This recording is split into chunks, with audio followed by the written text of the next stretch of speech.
Мугалим чырпыктан чынар өстүрөт. Автор Сайыт Чамлыжа. Которгон Талантбек Маматов, Жумагүл Маматалиева. Үн коштогон Тайыр кызы Нургүл. Кириш сөз. Мындан кийинки эмгегимди мугалимдик кесип тууралуу жазам дегенимде, жада калса эң жакын досторумда мугалимдер китеп окушпайт, андан көрө акыл эмгегиңди башка темага арна дешти. Мугалимдердин китеп окууну көп жактыра бербегестигин мен да билем. Ошентсе да күндөлүгүмдөгү билим берүү жөнүндөгү маалыматтардын көмүскөдө калып кетүүсүн каалабадым. 2008 жылы январь айында көргөн билгенимди жана жазгандарымды топтоштуруп китеп кылып чыгарууга басмага сунуштадым. Кайра басып чыгарылуусу мени аябай кубандырды. Канткен менен айрым учурларда басмадан чыгарууда ар кандай көйгөйлөргө туш болуп жаттык. Кээде китеп аз басылды, же кагаз тартыштыгына туш болуп жаттык. Бул китепти басмага берерден мурда дагы бир ирет көз жүгүрттүм, жана дагы бир канча жаңы жазууларды кошуу керек экенин сездим. Колуңуздагы бул китеп ар кандай тоскоолдуктардан, мүчүлүштүктөрдөн кийинки оңдолгону. Эгер колумдан келсе, ушул китебимди билим берүү тармагында эмгектенген бүтүндөй мугалимдерге белек кылаар элем. Анткени азыр биз мугалимге караганда окуучунун маалыматтуулугу жогору болгон жана өзүн өнүктүрбөй туруп өзгөлөргө билим бере албай турган коомдо жашап жатканыбызды бир гана мен эмес, бөтөндөр да байкашты. Бул пикиримди билим берүү тармагындагы бир канча жетекчилер кубатташты. Урматтуу мугалим, ушундай учурда сизге ушул китебим пайдалуу болот деген үмүттөмүн. Алгы сөз. Кенже класста окуп жүргөндө баарыбыз чоңойгондо ким болууну каалайсың деген суроого туш болсок керек. Мугалим, дарыгер, инженер болууну каалайм деген жоопторду айтканбыз. Менин да кенже класстагы арзуум мугалим болуу эле. Мектепте окуп жүргөн жылдарымда түшүмдө да мугалим болууну кыялданар элем. Мугалим болуу менин эң чоң арзуума айланды. Ушул кыялымды орундатуу үчүн аябай эмгектендим. Мектептин эң окурман окуучуларынан болдум. Бардык мугалимдер алдыдагы сынактардан ала турган баа менен мугалимдикке эмес, инженер же медицина факультетине тапшыруум керек экендигин айтып жатышты. Мен эч кимисине кулак салбадым. Кыялымдагы кесиптин ээси болууну самап жаттым. Мен мугалим болот элем. Ушул жазылгандарды окуп жатсаңыз жана мени мектепте окуп жүргөнүмдө тааныбасаңыз, азамат, кыялдарыңды орундатуу үчүн аракет кылган идеалист адам экенсиң дээрсиз.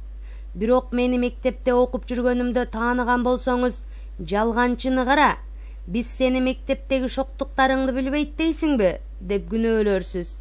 Ооба, окуучулук күндөрүм башка окуучулар сыяктуу эле шоктук, тартип бузуулар менен өттү.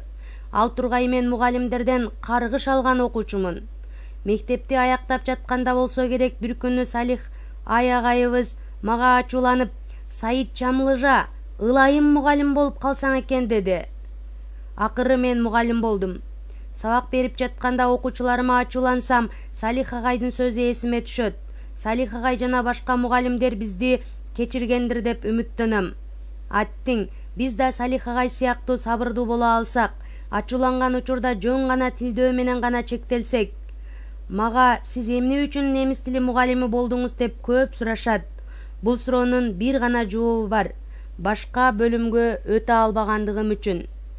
Ошончо шоктуктарымдан кийин медицина факультетине өтө албайт элем.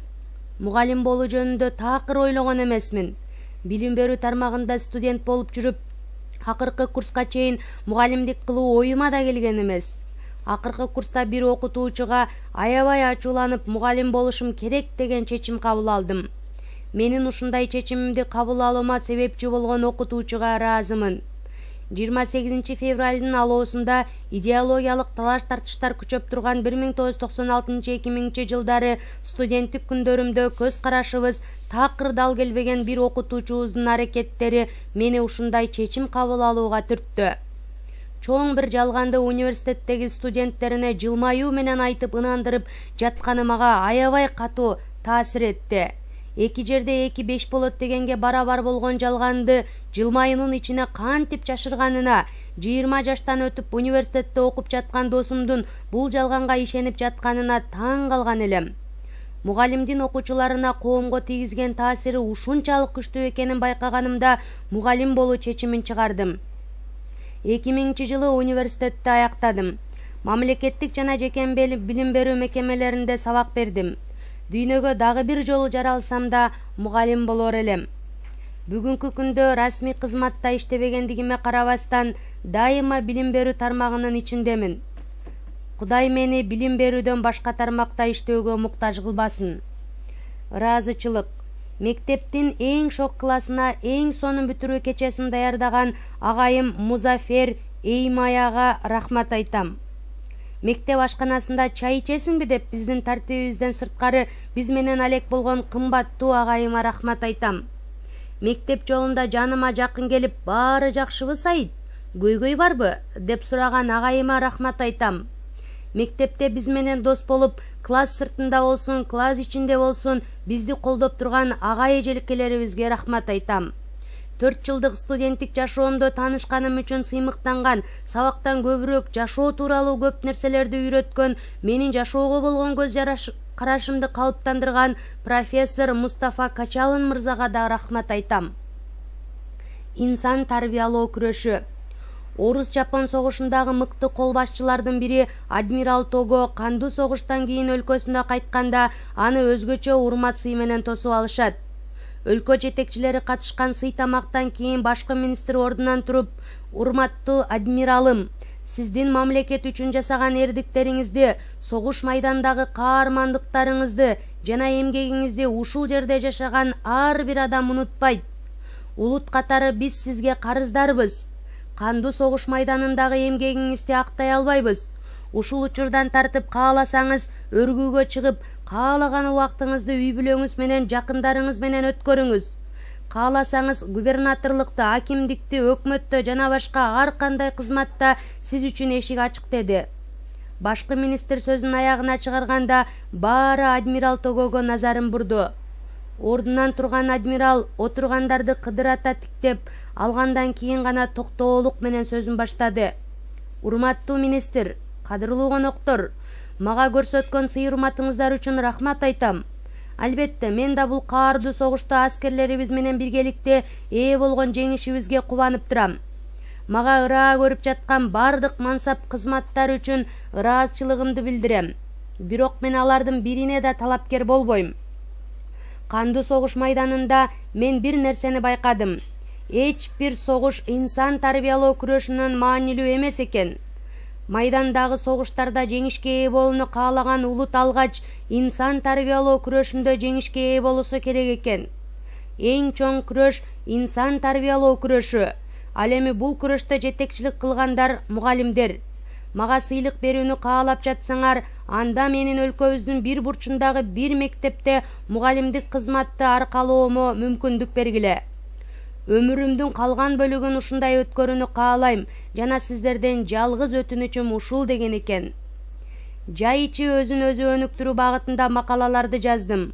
Окуу башталганда ата-энелер жана мугалимдер үчүн жаза баштаймын. Өлкөбүздө эң чоң колдоого арзыган жана чоң көйгөйлөрдү башынан өткөргөн инсандар мугалимдер экендигин сезүү менен бирге эле китебимде жалаң гана көйгөйлөрдү айтпаймын. Бул жазгандарым билим берүү министрлигине багытталбаган соң аталган тармакка кандайдыр өзгөртүүлөрдү сунуштоо ниетим да жок. Инсан тарбиялоо согушунда чаалыкпаган мугалимдер жана жаш мугалимдер үчүн калемимди колго аламын. Инсан тарбиялоо согушунда мен дагы бир согуш талаасын ачуу үчүн жазылган жазууларым сиздерге. Баланы тарбиялоо жаатында билими жок ата-энелер туурасында да көп айтыла бербейт. Баланы жарык дүйнөгө алып келип, анын курсагын тойгозгондон башка эч бир милдети жок деп эсептелген ата-энелердин айынан мугалимдердин канчалык кыйынчылыктарга туш болуп жаткандыгын да айтпайм. Согуш талаасында чалыккан баатыр мугалимдерге колдоо көрсөтүүдөн башка ниетим да жок. Окоптордо жылдап инсан тарбиялап согушунда күрөшүп, чалыкпаган мугалимдерге моралдык жактан колдоо бере алсам, максатыма жеттим деп эсептейм. Замандын жаштарынын жалкоолугун, тентектигин, тартипсиздигин же акмак экендигин айтып аларга билим берүү мүмкүн эмес экендигин далилдөө ниетим да жок.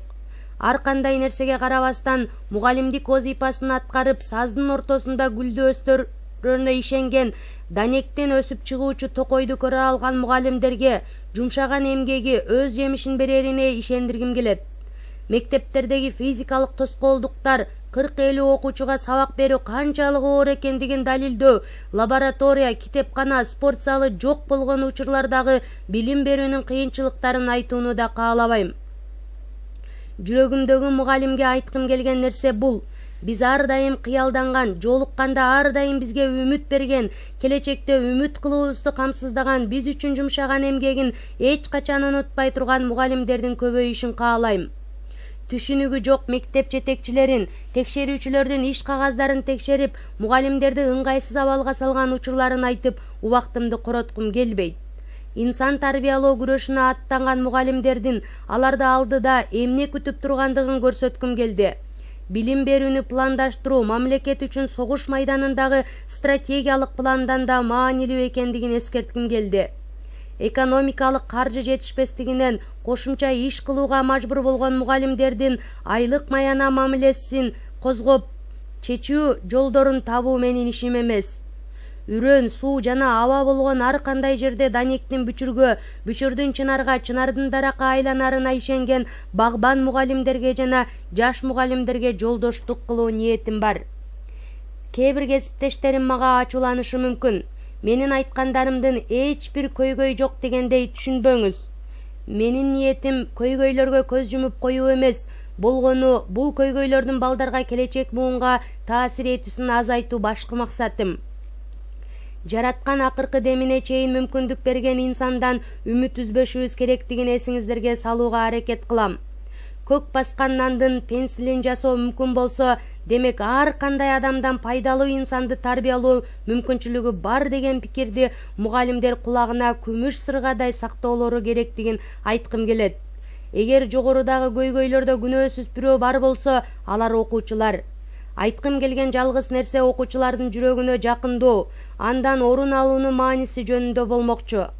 Бул дүйнөдөн көзү өткөндөн кийин да жашагысы келген, жакшы эскерүүлөр жана дуалар менен сооп дептерин ачык болушун каалаган мугалимдердин көбөйүүсүнө себеп болсом, негизги максатымды орундаттым дейт элем.